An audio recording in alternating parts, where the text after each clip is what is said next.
그리고 지금 프랑스 에비앙에서 열린 주요 7개국 정상회의에 참석한 이재명 대통령, 트럼프 대통령과 깜짝 환담을 나누기도 했다고 하는데요. 그 장면 함께 좀 보시겠습니다.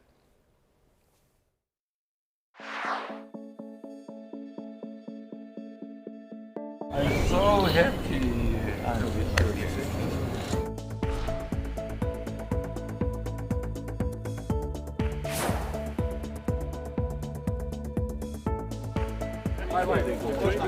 Ooh la la, it's difficult here, huh?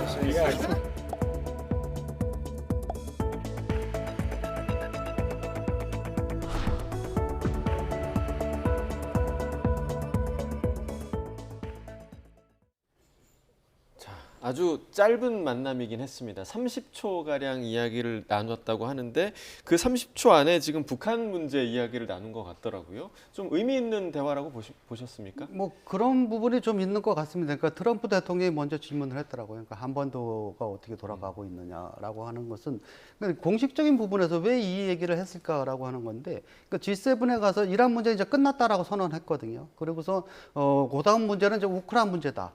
그다음에 이제 그다음은 이제 북한이다. 이제 이런 걸 암시하는 그런 거겠죠. 그러니까 어떤 자신이 리더십으로 이란 문제 해결했고 이제 우크라이나 문제도 이제 머지않아 할 것 같고, 그다음에 뭐 피스메이커의 이게 말 자체가 맞는지 모르겠는데 사람을 이 수백만이 지금 이재민이 되고 뭐 이렇게 되는 그런 상황의 전쟁까지 치른 사람한테 피스메이커가 맞는 말인지 잘 모르겠습니다만은, 그러니까 아무튼 그런 걸로 해서 자꾸 이 트럼프 대통령으로서는 이제 그 자기의 어떤 그 이미지 관리를 하고 있는 모양인데, 근데 외교과에서 이것을 주목하는 이유가 이제 김정은 사진을 같이 걷는 사진을 했고, 그다음에 11월 중간 선거도 있다 보니까 깜짝 어떤 그 외교 정책으로 해갖고 이걸 활용할 수도 있거든요. 그래서 그걸 과연 하겠느냐.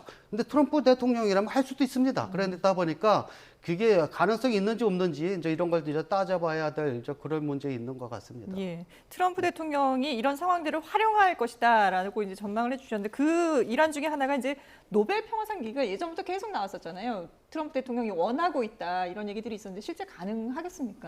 그거는 노벨 평화상 그 선정위원회에 물어봐야 되겠는데, 그때 베네수엘라의 민주투사가 받고 나서 트럼프 대통령에게 전화를 했습니다. 당신이 받았어야 했는데 내가 받아서 미안하다니까 트럼프 대통령이 뭐 좋은 뜻으로 받아들이고 기자들에게 그러면 나한테 주십시오 얘기는 내가 안 했다. 그 말은 그만큼 원한다는 걸 반증하는 것이겠죠. 이란 전쟁이 어떻게 끝나냐를 봐야 되겠고, 이재명 대통령에 대해서 좀 말씀드리고 싶은 것은 적절한 그런 환담이었다고 말씀드리겠습니다. 30초간에 그냥 덕담을 나눌 수 있었는데, 북한에 대해서 지난번 백악관에서 나누었던 핵심 메시지를 적절하게 간단하게 서로 상기하고 확인했다는 것, 굉장히 효과적인 정상 외교였다고 보입니다. 이런 말씀을 드리는 것은 이전 윤석열 대통령 때 기억하실지 모르겠습니다만 조 바이든 미국 대통령과의 정상회담 실적에 굉장히 몰두를 했습니다. 그래서 유엔 총회에서 풀러사이드라고 해서 본 아젠다 말고도 정상 간의 만남이 있을 수는 있습니다. 근데 기시다 총리랑 만나느라고 호텔까지 간 거, 그거는 뭐 긍정적으로 볼 수 있지만, 조 바이든 대통령을 밖에서 오래 기다리다가 나오자마자 30초 동안에 굉장히 사람이 많은 데서 얘기를 했는데, 그거를 성과를 너무 청와대에서 부풀리다 보니까, 당신은 용산이죠.